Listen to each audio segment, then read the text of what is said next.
So students, today's our next topic is magnetic field of a toroid. So first, before starting the chapter, before starting the topic, we have to know कि what is a toroid. Actual में toroid क्या है बेटा कि अगर हम solenoid कोई आपकी स्ट्रेट सोलेनोइड है, अगर उसको हम रिंग की फॉर्म में चेंज कर दें तो वो टोरॉइड बन जाता है. Means we can say that कि toroid is a circular or closed ring solenoid, but its definition is what is toroid. So it is a hollow circular ring. It is a hollow circular ring of finite thickness. कि आपकी ये होलो circular ring है जिसकी thickness क्या है, finite, मतलब कुछ भी थिकनेस है, अंदर से होलो है. On which large number of turn of insulated wire are closely bound. Means एक होलो, आपकी कोई भी होलो, अगर हम कोई भी स्ट्रक्चर लेते हैं जो होलो है और सर्कल की फॉर्म में है, रिंग की फॉर्म में है, और उसके ऊपर हम वाउंडिंग कर दें वायर की, किसी भी इंसुलेटेड वायर की, तो वो टोरॉइड बन जाती है. और सिंपल लैंग्वेज में हम ये कह सकते हैं कि जो टोरॉइड है वो आपकी एक सर्कुलर सोलेनोइड है. तो हमने यहाँ पे एक डायग्राम बनाया हुआ है कि एक्चुअल में ये आपकी क्या होलो सर्कुलर रिंग है, ये आपकी जो है ये आपकी होलो सर्कुलर रिंग है. क्लियर. और इसके ऊपर जो ये हैं, these are the windings of a any wire. तो हम इसके स्ट्रक्चर को कुछ ऐसा बना लिया हमने कि जो ये है ये आपकी वाइंडिंग्स है, ये इनसाइड वाली वाइंडिंग है, आउटसाइड वाली वाइंडिंग है. तो अब हमने इस P पॉइंट पे आपका मैग्नेटिक फील्ड निकालना है इस टोरॉइड के लिए इनसाइड. क्लियर. और जो इस P पॉइंट का डिस्टेंस है इसके सेंटर से वो R है बेटा. तो हमने फिर से क्या किया, इस को हमने जब इसमें से इलेक्ट्रिक करंट पास होगा तो बेटा इस टोरॉइड का क्या होगा, मैग्नेटिक फील्ड होगा. This magnetic field are the concentric circle. वो क्या होंगे, कंसेंट्रिक सर्कल. तो हमने उस आर रेडियस का एक सर्कल है उसको ड्रॉ कर लिया, उसके ऊपर हमने पी पॉइंट लिया, उस पी पॉइंट के ऊपर हमने कोई लेंथ ली डी है, और जब हमने उसके ऊपर टेंजेंट ड्रॉ करी तो वो आपको देगा डायरेक्शन ऑफ बी. तो यहाँ पे जो बी और डी एल है that are in the same direction. तो इनके बीच में जो एंगल है वो आपका क्या है, 0 डिग्री है. तो फर्स्ट ऑफ ऑल मैं यहां पे लिखता हूं आपका B D L cos theta. तो this B D L we can write B D L is equal to B D L cos theta is 0, so cos 0 1, so it will become B D L. Clear. अब यहां से हम क्या करेंगे, आपका जो B है वो बाहर आ गया, अंदर बचा आपका डी एल. क्लियर. जब हम इस डी एल की इंटीग्रेशन करेंगे तो आपको पता है इसकी बनेगी डी इंटू में एल. अब हमने इसके ऊपर एक स्मॉल डी एल लिया है बेटा, it is a combination of very small element. तो जब इन सभी डी एल को मिलाएंगे तो आपका एल आएगा, और जब इस सभी डी एल को हम मिलाएंगे तो ये कहीं ना कहीं आपकी सरकमफ्रेंस है किसी भी सर्कल की. तो जो इस एल की वैल्यू है that is equal to B into में 2 पाई आर. तो मैं लिखता हूं कि जो एल है वो इसके इक्वल है 2 पाई आर. मीन्स अगर मैं इन सभी स्मॉल डी एल लेंथ के एलिमेंट को मिलाता हूं इन सबको, तो आपको DL1 DL2 DL3 DL4 DL5 up to DLN. तो जब वो सब मिलेंगे तो आपको एक वो पूरा L मिलेगा, और जो L है वो सर्कुलर पार्ट का या सर्कुलर पाथ का वो होता है सरकमफ्रेंस. तो यहां तक हम पहुंच गए. अब हमने एक आना है from Biot-Savart law. From Biot-Savart law. तो बायो-सावर्ट लॉ से आपका जो BDL है, this BDL can also be written as mu naught L. Line integral of a magnetic field for a closed loop is equal to the permeability time the current flowing through that closed path or loop. पर अगर हम ये कह देते हैं कि let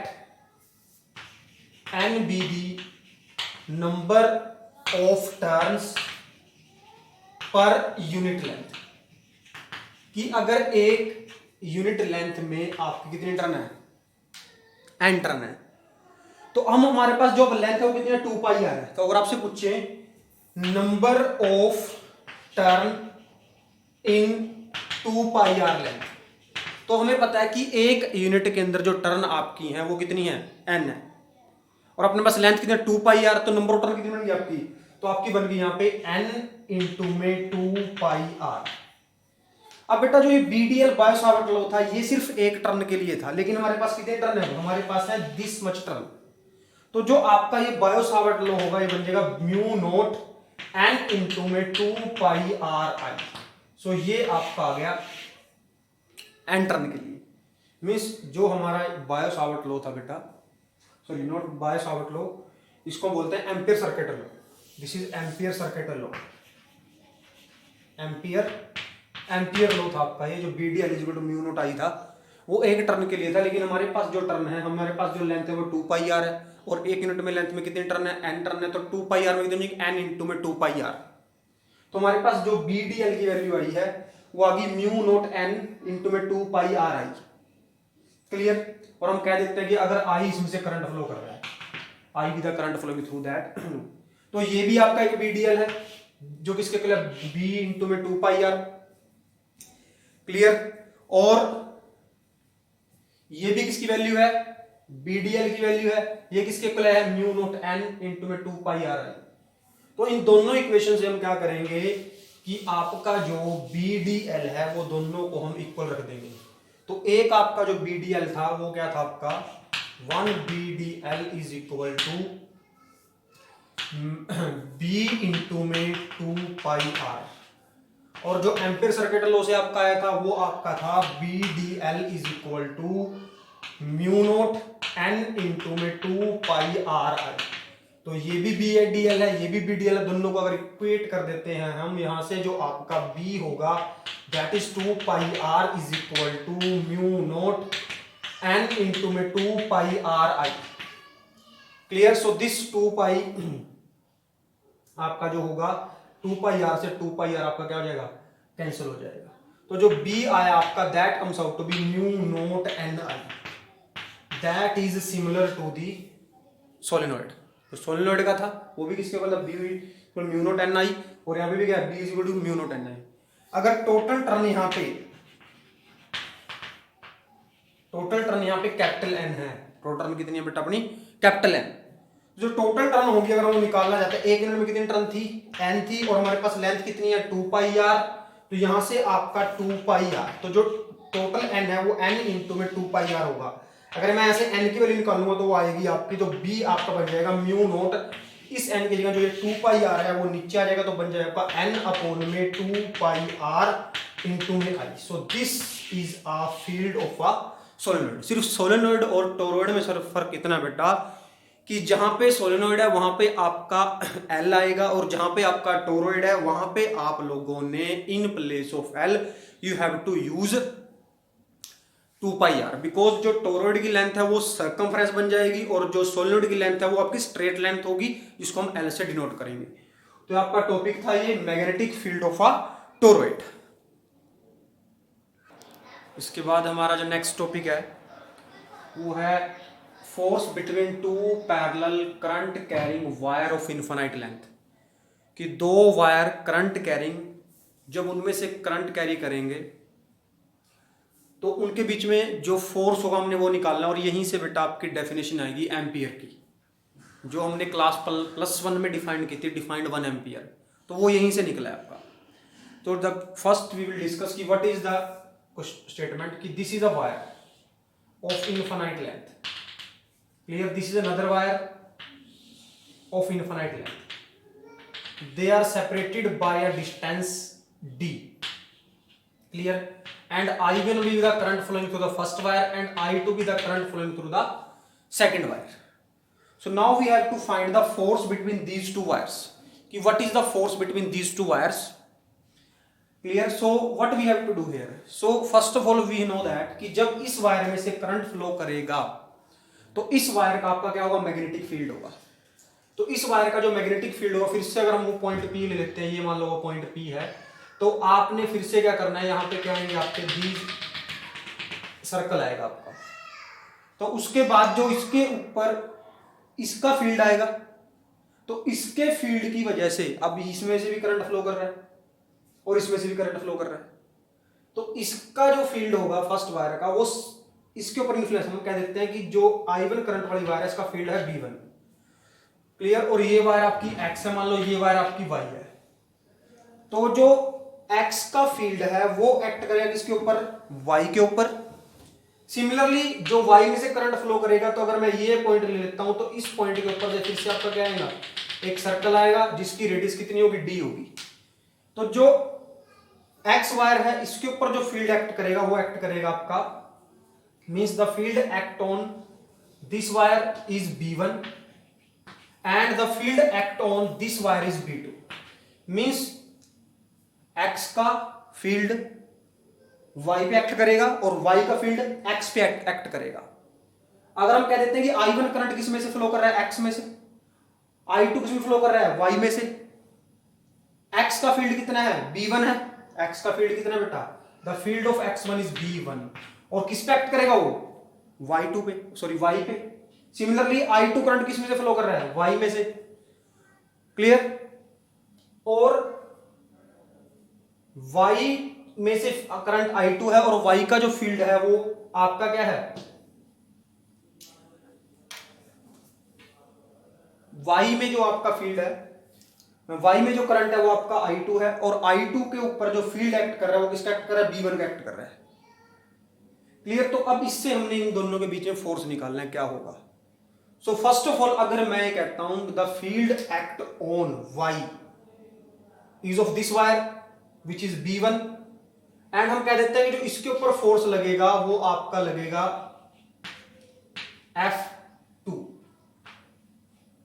clear. अब F2 की हम बात करते हैं, अगर हमें सबसे पहले पता है कि F जो आपका होता है वो होता है आपका BIL। अब जो F2 फोर्स है किस पे एक्ट कर रहा है, वो कर रहा है वाई पे, तो मैं लिख दिया यहां पे F2। अगर मैं आपसे पूछूं कि what is the value of that field which act on Y, क्या वैल्यू है वो है B1। क्लियर। अब जो I है कि what is the current flowing through the Y, that is I2 and L is the length. अगर मैं निकालता हूं यहां से बेटा फोर्स पर यूनिट लेंथ, तो जो आपका F2 आएगा वो आपका आ जाएगा B1I2। मींस जो पर यूनिट लेंथ अपन निकालना एक यूनिट के लिए, तो जब L से अपन उसको डिवाइड कर देंगे, मींस अगर पूरी लेंथ अगर अपने L ले ली तो एक यूनिट के लिए निकालना तो L से डिवाइड कर दिया तो आपका ये F2 आ गया। अब अगर हमने यहाँ पे B1 की वैल्यू निकालनी है तो हम ये एक स्ट्रेट कंडक्टर है, इससे पॉइंट कितने पे है, वो D पे है। तो जो B1 आपका होगा तो B is equal to mu naught upon में 4π2I/r, R मींस D। तो इसका B क्या है, यहाँ पे आपका आ गया I1। क्लियर। तो ये वैल्यू किसकी है, ये वैल्यू है B1 की। तो अगर हम यहां से F2 निकालते हैं by putting the value here, तो B1 आपका है म्यू नॉट अपॉन में 4π2I1I2 divide by D। D आपका यहां पे क्या है, गैप है दो वायर के बीच में। तो ये तो वैल्यू थी F2 की।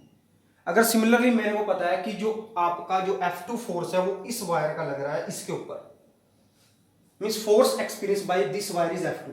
अगर मैं कहता हूं force experience by this wire is F1, अगर फोर्स एक्सपीरियंस आपका क्या है, F1 है, इस वायर ने किया है, ये किसकी वजह से किया है, इसकी वजह से किया है।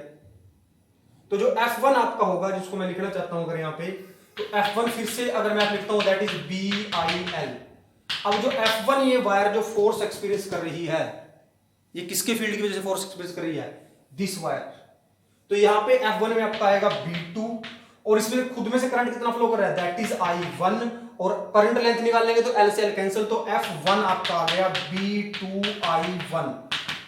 अब फिर से अगर B2 निकालना चाहता हूं यहां से, तो B2 किसके इक्वल होगा, means field of this wire field. अब यहां बेटा मैंने B1 लिखा, लेकिन जो B1 है वो इस वायर ने फील्ड जो एक्सपीरियंस किया है, और जो यहां पे आपका B2 है ये आपका इस वायर ने एक्सपीरियंस किया है जो आपका मैग्नेटिक फील्ड। तो जो B2 होगा फिर से हम लिखेंगे हम यहां पे म्यू नॉट अपॉन में 4π। अब B2 किसका है, इसका है। किसने एक्सपीरियंस किया, इसने एक्सपीरियंस किया। अब इसमें से करंट कितना फ्लो कर रहा है, I2, तो यहां पे वैल्यू आ जाएगी 2I2 डिवाइड बाय D। और ये आपका आया था बायो सावर्ट लॉ से, to find the magnetic field of a straight current carry conductor जो हमने निकाला था। अगर मैं इन दोनों वैल्यू को यहाँ पुट कर देता हूँ, जो आपका F1 आया वो आपका आएगा यहाँ से म्यू नोट अपॉन में 4 पाई 2I1 I2 divide by D. Clear? तो ये आपका F1 था, ये आपका F2 था। तो F1 एंड F2 के हैं आपके equal in magnitude but opposite in direction, मतलब ये इसको खींच रहा है, ये इसको खींच रहा है। अब मैंने दोनों की डायरेक्शन अंदर की तरफ दी है, इसका मतलब इनमें जो फोर्स है वो कौन सा है? अट्रैक्टिव है। अट्रैक्टिव मीन्स कि जब दोनों में करंट की डायरेक्शन सेम होगी तो फोर्स आपका क्या होगा? अट्रैक्टिव होगा। अब इसको मैं आपको समझाऊंगा भी ये अट्रैक्टिव कैसे होगा। क्लियर? ये हम यहां से राइट हैंड थंब रूल और फ्लेमिंग के लेफ्ट हैंड रूल को यूज करके फिर आपको बताएंगे कि ये फोर्स अट्रैक्टिव कैसे हुआ।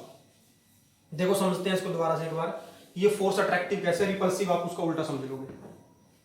तो फर्स्ट ऑफ ऑल कि ये आपकी वायर क्या थी? आपकी एक्स थी, ये वायर आपकी वाई थी। इसमें से करंट I1 फ्लो कर रहा है, इसमें से करंट क्या फ्लो कर रहा है बेटा? I2 फ्लो कर रहा है। तो अगर इसमें से करंट फ्लो कर रहा है आपका I1, तो मैं लूंगा राइट हैंड थंब रूल। तो ये मेरा राइट हैंड थंब रूल है। तो जब मैं इस थंब को ऐसे देखता हूं कि जो ये फील्ड है यहां पे ये है इनवर्ड, मींस इसके लिए जो फील्ड है, मान लो इसका फील्ड क्या था? B1 था। तो जो B1 है वो आपका क्या है? इनवर्ड, इस रीजन के अंदर। फिर यही थंब रूल मैंने इसके ऊपर लगाया, तो जो आपका इसका फील्ड B2 था वो आपका क्या है बेटा? वो है आउटवर्ड। क्लियर? समझ में आया सभी को? इस पे राइट हैंड थंब रूल रखना है। ये देखो ये थंब है, तो thumb is in the direction of current. तो जो मैं फिंगर को देखता हूं यहां तो बाहर की तरफ नहीं, लेकिन जो ये रीजन है, इस रीजन के अंदर ये उंगलियां मेरी अंदर की तरफ जा रही हैं। तो यहां पे जो पहले का फील्ड है B1 वो अंदर की तरफ है। पहले का फील्ड किस पे एक्ट करेगा? दूसरा, मतलब field of X act on Y। Similarly field of Y act on X। अब जो ये B2 है, अगर मैंने यहां पे थंब रूल लगाया तो ये उंगलियां कहां मेरी? बाहर की तरफ। तो ये फील्ड आपका है आउटवर्ड, मतलब ये इनटू द प्लेन है और वो आउट टू द प्लेन है। तो अब यहां से हम देखते हैं, अब आपको करंट की डायरेक्शन पता है, आपको फील्ड की डायरेक्शन पता है, तो अब यहां से हम फोर्स की डायरेक्शन निकालेंगे by using Fleming left hand rule. तो अगर मैं आपसे पूछूं कि what is the field act on this wire, तो आप कहोगे कि फील्ड किसका एक्ट करेगा इसके ऊपर? इसका एक्ट करेगा B1। What is the field act on this wire? This is B2। तो अब मैं B1 जो है वो मेरा क्या? इनवर्ड है। B1 क्या बेटा? इनवर्ड। करंट का ऊपर की तरफ तो फोर्स निकालना है मैंने, तो फ्लेमिंग का लेफ्ट हैंड लिया, रूल लिया, हैंड को स्ट्रेच किया। तो ये फोर्स की डायरेक्शन होती है, ये फील्ड की डायरेक्शन होती है, करंट की डायरेक्शन होती है। तो अगर आपसे देखिए B1 इनवर्ड है, तो इस वायर के ऊपर जो फील्ड की डायरेक्शन हो गया इनवर्ड, तो मैंने अपने हाथ को घुमाना शुरू कर दिया इसके अकॉर्डिंग। सो ये आपका क्या है? That is field. तो फील्ड क्या है? इनवर्ड। ये आपका क्या? करंट। तो ये आपका फोर्स। तो जो ये फोर्स की डायरेक्शन आ गई वो क्या आ गई बेटा? This is the force F2 which is experienced by this wire due to this. तो जो F2 की वैल्यू थी वो किस पे डिपेंड करती? F2 की वैल्यू डिपेंड करती फील्ड फर्स्ट के और करंट इसका। अब इस पे आ जाते हैं। अब जो आपसे पूछे कि इस वायर के ऊपर जो फील्ड एक्ट कर रहा है Y के X के ऊपर जो फील्ड एक्ट कर रहा है, किसका एक्ट कर रहा है? इस सेकंड वायर का। सेकंड वायर का फील्ड कौन सा है? B2। और B2 की डायरेक्शन क्या है? आउटवर्ड। B2 की डायरेक्शन क्या है? आउटवर्ड। अब आउटवर्ड के अकॉर्डिंग अपने लेफ्ट हैंड को लेना, तो ये देखो this is F, this is B, this is I। तो जब मैंने इसको ऐसे हैंड को स्ट्रेच किया तो आप देख रहे हो ये B बाहर की तरफ है आउटवर्ड, ये आपका करंट ऊपर की तरफ और ये फोर्स अंदर की तरफ। तो हमने क्या देखा कि ये F1 है। तो जो ये वायर थी इस सेकंड वायर को F2 से अपनी तरफ अट्रैक्ट कर रही है, और जो ये वायर थी ये F1 से, ये वायर थी जो इस वायर को F1 से अपनी तरफ अट्रैक्ट कर रही है। तो हम ये कह सकते हैं कि इस केस में जो फोर्स है वो आपका क्या है? That is attractive in nature. लेकिन बेटा अगर हम एक में भी करंट की डायरेक्शन को चेंज कर देते हैं, तो मैंने क्या किया यहाँ पे, ये ले ली करंट की डायरेक्शन। क्लियर? तो अब करंट कहाँ है? नीचे की तरफ है। फिर से जो इसका फील्ड लेते हैं हम, ये देखो ये फील्ड लिया हमने, ये फील्ड लिया, ये राइट हैंड रूल यूज करना, right hand, this is right hand. तो जब इसको लेते हैं तो फील्ड यहाँ पे इनवर्ड है, तो इसके लिए जो डायरेक्शन है फील्ड की वो इनवर्ड है, लेकिन करंट कहाँ है? नीचे की तरफ है। तो फिर से अगर हम इसको रीअरेंज करते हैं, इनवर्ड, करंट कहाँ है? नीचे की तरफ। सो जब इसको हम रीअरेंज करते हैं एक मिनट इसको दोबारा करते हैं थोड़ा, कि जो B1 है इसके ऊपर इनवर्ड लगेगा। तो जब हम किसको स्ट्रेच करेंगे, अपने राइट लेफ्ट फ्लेमिंग के लेफ्ट हैंड रूल को करेंगे तो इनवर्ड है। तो जब मैंने देखो ये इनवर्ड करंट कहाँ दिखाना है, नीचे, तो ये फोर्स चला गया इधर, क्लियर, ये फोर्स उधर चला गया। अब मतलब इन दोनों में जो रिपल्स फोर्स है वो कैसा होगा, रिपल्सिव होगा। तो पॉइंट यहाँ पे समझना बेटा कि अगर दोनों कंडक्टर में करंट की डायरेक्शन सेम है तो they are attract each other. अगर दोनों कंडक्टर में करंट की डायरेक्शन अपोजिट है तो they will repel each other. I hope कि आपको समझ में आ गया होगा। अगर फिर भी कोई डाउट रहता है तो आप कमेंट में या आप मैसेज कर सकते हो कि सर ये नहीं समझ में, आप दोबारा बताओ, क्लियर। तो ये आपका था फोर्स बेटे। अब यहीं से डेफिनेशन आई, किसकी डेफिनेशन, जो मैंने यहाँ से F निकाला, चाहे तो आपका F12 है या F21 है, तो उसकी वैल्यू आई म्यू नोट अपॉन में 4 पाई 2I1 I2 divide by D. तो अब यहां से हम करंट को डिफाइन करेंगे। कैसे डिफाइन करेंगे, आप सबको पता है इसकी वैल्यू कितनी है, इसकी वैल्यू आपकी है 10⁻⁻⁷। तो the current through these infinite long conductor is said to be 1 ampere when these conductor attract or repel each other with a force of 2 into 10⁻⁻⁷ separated by distance d। तो अगर इनके बीच का डिस्टेंस कितना है, d है, इनके बीच का distance कितना है, d है। अगर ये दोनों एक दूसरे फोर्स करते हैं 2 into 10⁻⁻⁷ न्यूटन, तो उस टाइम इनमें से जो करंट फ्लो करेगा उसको हम बोलेंगे 1 एम्पियर। तो बेटा वो यहां से निकला है, कैसे देखो, F is equal to mu naught upon 4 pi. तो अगर इन दोनों में करंट कितना है 1 एम्पियर, तो ये आ गया 2 इंटू में 1 इंटू 1। अगर डिस्टेंस कितना है 1 मीटर, तो ये आपका आ गया 1 मीटर। तो जब इस सारे को देखते हैं तो ये जो वैल्यू है ये आपकी थी 10⁻⁻⁷, तो ये बन गया आपका 2 इंटू 10⁻⁻⁷ न्यूटन। तो what is the definition of 1 ampere? The definition of 1 ampere is that when a two conductor of infinite length separated by a distance of 1 ampere, separated by distance of 1 meter, experience a force of 2 into 10⁻⁻⁷ Newton, the current is said to be flowing through them is 1 ampere। तो यहीं से निकली थी आपकी definition किसकी, 1 ampere की। तो ये हमने आपको बताया है, एक बार दोबारा इसको रिपीट कर देते हैं कि जो इसके ऊपर बेटा फोर्स लगेगा, फोर्स हमारा होता है F is equal to BIL। तो जो फोर्स इसके ऊपर लगेगा आपका, उसके अंदर जो फील्ड होगा इसका और करंट होगा इसका। तो यहां से आप इसको समझ सकते हो। इसके बाद हम नेक्स्ट टॉपिक देखते हैं आपका कि what is the next topic. Next topic आपका जो है वह torque experience by a current carrying loop placed in a magnetic field. कि जब किसी भी करंट कैरिंग लूप को हम मैग्नेटिक फील्ड में रखेंगे तो उसके ऊपर क्या टॉर्क लगेगा। इसके बीच में एक टॉपिक आता है बेटा, the comparison of electric force and magnetic force. तो वो जनरल सी बात है, उसको आप खुद देख के भी कर सकते हो कि वो कंपैरिजन की होगी इलेक्ट्रिक फोर्स और मैग्नेटिक फोर्स की रेशियो का 10⁻27 समथिंग रेशियो है, वो आप देख लेना खुद।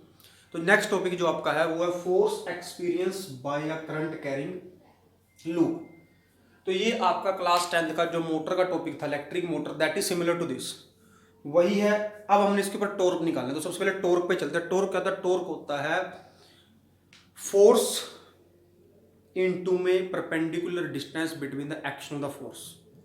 कि जो टॉर्क होता है, टॉर्क क्या होता है, द फोर्स इनटू में परपेंडिकुलर डिस्टेंस। तो हमने इसके ऊपर वो करना है। तो सबसे पहले हम इसको देखते हैं कि ये आपकी एक लूप है, इसमें से करंट ये आपका ऐसे फ्लो कर रहा है। ये करंट P से S से Q गया, Q से फिर P से Q, Q से R, R से S, इस तरह से आपका करंट फ्लो कर रहा है। तो जब इसमें आपके करंट की डायरेक्शन ये नॉर्थ पोल है, साउथ पोल है, तो this is the direction of field and this is the direction of current. तो अब हम इसके अंदर लगाते हैं फ्लेमिंग का लेफ्ट हैंड रूल। फ्लेमिंग का लेफ्ट हैंड रूल जब इसको स्ट्रेच करेंगे, this is F, this is D, this is I। तो मैंने इसको ऐसे स्ट्रेच कर दिया। तो आपने क्या देखा कि जो आपकी आर्म PS है ये कहां जाएगी, डाउनवर्ड जाएगी, डाउनवर्ड नीचे की तरफ गई। और इसमें करंट कहां आपका इधर आ रहा है। तो जब इसके अंदर स्ट्रेच करेंगे, दिस इज FBI। सो अब I आपका नीचे की तरफ है, तो ये वाली आर्म जो आपकी आ गई, आई ऊपर की तरफ। क्लियर। तीसरा पॉइंट, अगर मैं देखता हूं कि यहाँ पे करंट और जो बी है, मतलब आई एंड बी के बीच में, या आपका इसकी लेंथ एल है, ये ब्रेड्थ है आपकी, ये लेंथ है और ये ब्रेड्थ है, तो जो फोर्स होता है वो होता है बेटा B I L sine theta. तो इस केस में 90 डिग्री एंगल है, इस केस में भी कितना एंगल है, 90 डिग्री है। लेकिन इस केस में और इस वाले केस में जो आपका एंगल है, यहाँ पे आपका एंगल 0 डिग्री है, क्योंकि द डायरेक्शन ऑफ करंट, ये करंट की डायरेक्शन होगी या ये लेंथ की डायरेक्शन है, करंट की डायरेक्शन और फील्ड की डायरेक्शन सेम है, फील्ड भी इधर जा रहा है और करंट भी, तो यहाँ पे एंगल कितना है 0 डिग्री, थीटा कितना है 0 डिग्री, मतलब एफ ऑन पी क्यू 0 हो जाएगा क्योंकि sine 0 0। Similarly F on R S, अब आर एस के अंदर जो थीटा है वो 180 डिग्री है, कितना थीटा 180 डिग्री, तो कोस 180 फिर से 0, मींस जो आपका फोर्स एक्सपीरियंस करेंगी, जो पी क्यू है और जो आर एस है या एस आर आर्म आपका फोर्स एक्सपीरियंस नहीं करेंगी, आपकी सिर्फ arm P S and Q R force experience करेगी। और जो फोर्स भी कैसा होगा, ये अगर ये आपकी आर्म पी एस है और ये आपकी क्यू आर है, तो ये आपका ऐसा होगा, ये ऐसे। क्लियर। अगर इसको हम किसी बुक से समझते हैं तो ये आपकी ऐसी है, फॉर एग्जांपल ये आपकी है एस पी, ये आपकी एस पी आर्म है और ये आपकी क्यू आर आर्म है। तो अब होगा क्या कि ये आर्म कहाँ जाएगी, नीचे की तरफ जाएगी और दूसरी कहाँ जाएगी, ऊपर की तरफ जाएगी। सो इन दैट वे। क्लियर। तो अब हम इस पोजीशन पे आ गए यहाँ पे कि जब हमने इसके ऊपर फोर्स लगाया तो ये आपकी आर्म ऐसे रोटेट कर गई कि जो आपका पी एस है वो नीचे की तरफ आ गया और जो क्यू आर था ऊपर की तरफ आ गया। इस आर्म के ऊपर और इस आर्म के ऊपर फोर्स नहीं लग रहा, यहाँ पे जो नेट फोर्स है आपका वो 0 है। अब मैं सिंपल इसको बात करता हूं कि एक फोर्स पी पॉइंट पे लग रहा है, एक फोर्स क्यू पॉइंट पे लग रहा है। अब जो पी पॉइंट पे फोर्स है वो नीचे की तरफ है, क्यू पे क्या है, ऊपर की तरफ है। और मैंने यहां पे क्या किया, जब इसको रखा था कोयल को, तो मैंने इस कोयल का सरफेस वेक्टर ड्रॉ कर दिया। सरफेस वेक्टर का होता है vector which is perpendicular to the surface. उस सरफेस वेक्टर ने जो एंगल बनाया है बी के साथ वो थीटा बनाया है। क्लियर। अब हमने क्या देखा कि जो पी क्यू है नीचे की तरफ जा रही है। क्लियर। ये आपका साइड ऑन व्यू है कि ये नीचे की तरफ जाएगी, ऊपर की तरफ। अब ये जो है ये है टॉप व्यू, जब हम ऊपर से देखेंगे। अब साइड ऑन में क्या बेटा, साइड ऑन और ऊपर में क्या है कि जब साइड से देखेंगे तो आपको ये दिखाई देगा, लेकिन जब ऊपर से देखेंगे तो आपको ये दिखाई देगा, ये ऐसे। ये आपका ऊपर का व्यू है, ये this is your top view.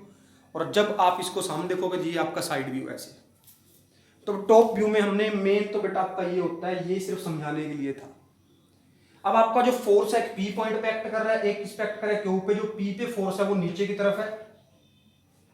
Clear. और जो क्यू पे फोर्स है वो कहां है, ऊपर की तरफ है, लाइक दिस। क्लियर। अगर ये फोर्स आपका क्या F1 है, ये आपका फोर्स क्या F2 है, तो अगर हम फोर्स की वैल्यू निकालते हैं तो फोर्स होता है आपका F is equal to B I L sine theta. तो जो force act on P, force act on P S, वो होगा आपका F is equal to B I L sine theta. Theta यहाँ पे 90 डिग्री है तो आपका आ गया बी आई एल। क्लियर। और आपका जो F होगा आपका क्यू आर, ये भी किसके इक्वल होगा, that is also B I L.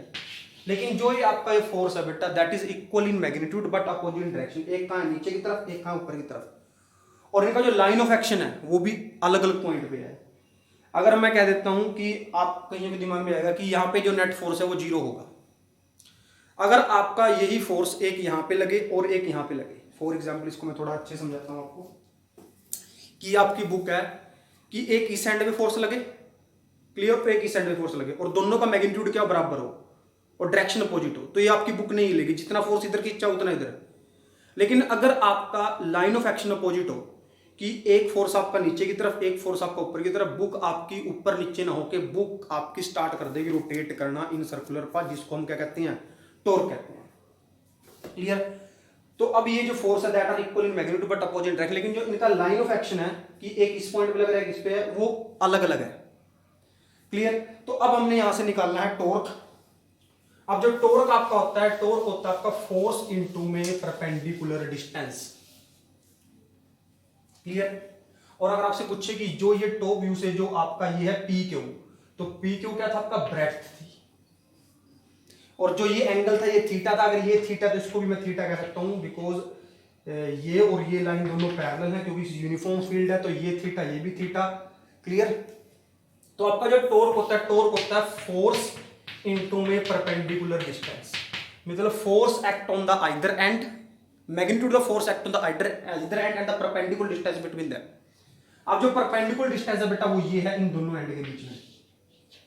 Clear. तो आपका जो टॉर्क होगा, फोर्स की वैल्यू हमने निकाल ली है, चाहे इसको निकालो इसकी, तो वो वैल्यू थी BIL इनटू में परपेंडिकुलर डिस्टेंस में निकाला था ये, तो इसको मैं ले दिया, ये आपका P था, ये Q था, ये था आपका N, तो आप निकालना है QN। तो अगर मैं ऐसे साइन थीटा लेता हूं, साइन थीटा किसके इक्वल होगा, साइन थीटा होता है परपेंडिकुलर अपॉन में बेस, सॉरी परपेंडिकुलर अपॉन में हाइपोटेन्यूस।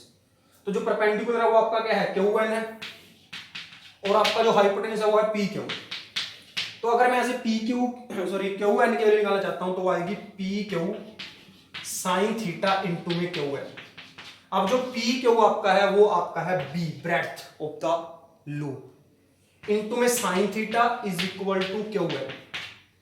अब जो QN था वो था क्या, परपेंडिकुलर डिस्टेंस। तो जब मैं यहां पे वैल्यू पुट करूंगा तो आपकी वैल्यू आ जाएगी B साइन थीटा। क्लियर। तो आपका यहां से जो अब लेते हैं हम यहां पे, तो अगर इसको लेंथ इंटू ब्रेड्थ कर लो, ये बन जाएगा आपका एरिया। क्या बन जाएगा आपका, ये एरिया। तो ये आपका बन जाएगा यहां से IAB साइन थीटा, मैंने इसको रीअरेंज कर लिया, ये था BA साइन थीटा, ये आपका था टॉर्क। अब अगर बेटा यहां पे है सिर्फ एक लूप, तो आपका है IAB if there are the n turns. अगर उस लूप में n टर्न्स हैं तो आपका जो टॉर्क होगा that torque is equal to NIAB sine theta. Clear. तो ये था torque acting on a loop. अब यहां पे बात आई बेटा कि कब टॉर्क मैक्सिमम होगा, कब टॉर्क आपका मिनिमम होगा, कौन सी स्टेबल कंडीशन है, कौन सी अनस्टेबल है। तो जो अपना टो आया है वो आपका आया है tau is equal to NIAB sine theta. तो जब थीटा आपका 90 डिग्री होगा तो आपका टॉर्क जो होगा वो मैक्सिमम होगा। क्लियर। अगर आपका थीटा कितना है, 0 डिग्री है या 180 डिग्री है, तो आपका जो टॉर्क होगा वो 0 होगा। क्लियर। अब आपकी बात आती है कि कब स्टेबल है, कब क्या है अनस्टेबल है। ये आपका सिमिलर है जब अपने इलेक्ट्रिक फील्ड के लिए टॉर्क निकाला था, तो उस केस में जो आपका टॉर्क होगा at theta is equal to 0, तो उस केस में हम बोलेंगे उसको स्टेबल। क्लियर। और जब थीटा आपका होगा 180 तो उसको बोलेंगे हम अनस्टेबल। तो ये आपका टॉपिक था torque acting on a loop when place in a uniform magnetic field. है कुछ नहीं बेटा, सिंपल टॉपिक है, वही इलेक्ट्रिक मोटर एक एंड नीचे जाएगा। अब जो फोर्स है इस एंड और इस एंड पे 0 हो जाएगा क्योंकि एंगल क्या है आपका 0 डिग्री है। अब इन पे फोर्स लगेगा सिर्फ एक पे नीचे की तरफ, एक ऊपर की तरफ। अब इनका जो लाइन ऑफ एक्शन अलग अलग है, तो ये घूमेगी, जब घूमेगी तो हम इस पोजीशन पे आ जाएंगे। अब एक फोर्स आपका P पे लग रहा है, एक फोर्स आपका Q पे, तो ये फोर्स आपका ऐसे है। अगले केस में हम क्या देखेंगे, जब ये पूरी एक टर्न आ जाएगी तो जो PR था वो PS की जगह आ जाएगा और जो PS है वो PR की जगह आ जाएगा। तो इस तरह से आपकी जो लूप है वो कॉन्टिन्यूसली क्या करती रहेगी, रोटेट करती रहेगी। और मेन बेटा आपका डायग्राम ये है, यही आपने समझना है। कई बुकों में इसको डिफरेंट तरीके से दे रखा होता है, लेकिन आपने इसको ऐसे करना है, इजी है, समझना है, आसान है आपका। तो ये था torque act on a loop when place in a magnetic field. इसके बाद हम नेक्स्ट टॉपिक करेंगे, that is also we have done in class 10th। तो देखते हैं वो क्या है आपका। नेक्स्ट आपका है current loop as a magnetic dipole. कि आपकी कोई भी करंट कैरिंग लूप है बेटा, हमें पता है जब भी किसी करंट कैरिंग कंडक्टर में से करंट फ्लो होता है तो it behave like a magnet. अब लूप के ऊपर क्या इफेक्ट पड़ेगा, ये हमने 10th क्लास में पढ़ा था बेटा। अगर लूप में करंट की डायरेक्शन है एंटी क्लॉकवाइज, तो जो एंड हम फेस कर रहे हैं बेटा वो बन जाएगा नॉर्थ पोल, और उसके जो दूसरा एंड होगा वो क्या होगा, साउथ पोल होगा। जैसे फॉर एग्जाम्पल ये है कि अगर इधर से आपको नॉर्थ दिखाई दे रहा है तो जो इधर वाला एंड होगा ये साउथ बन जाएगा। ऐसे ही जब आपका करंट की डायरेक्शन है क्लॉकवाइज, क्लियर, तब आपका जो फेस आप कर रहे हो वो आपका बनेगा साउथ पोल। तो कोई भी जो आपकी करंट कैरिंग लूप है वो बन गई एक मैग्नेट। अगर वो मैग्नेट बन गया तो उसकी क्या होगी, मैग्नेटिक डायपोल मूवमेंट। तो उस मैग्नेटिक डायपोल मूवमेंट को हम लिखते हैं स्मॉल m से, तो that is equal to I into में A। तो what is magnetic dipole movement of a current carrying loop, it is the product of the current flowing through the loop and area of the loop. अब ये circular है तो इसका area pi r square. If there are the n term, then your m become NIA. So this is the magnetic dipole moment of a current carrying loop. इसकी unit यहां से निकाल सकते हो, करंट की यूनिट होगी एम्पियर और area की यूनिट होगी मीटर स्क्वायर, तो इसकी यूनिट बन जाएगी ampere metre square. Also it is a vector quantity.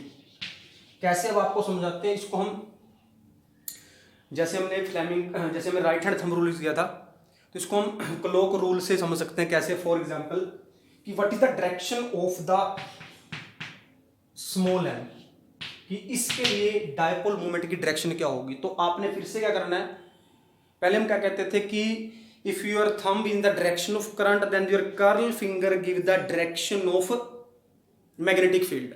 अब आपने इसका उल्टा करना है। अब जो कर्ल फिंगर है वो डायरेक्शन देगी करंट की, और जो थंब है वो डायरेक्शन देगा डायपोल मूवमेंट की। तो अब अगर हमने इसको देखा ऐसे करके कि मैंने अपनी उंगलियों को ये ऐसे रखा, क्यों रखा? क्योंकि ये डायरेक्शन है करंट की, तो आपका थंब आ रहा है बाहर की तरफ। तो इस लूप के लिए जो डायपोल मूवमेंट की डायरेक्शन है वो है आउटवर्ड।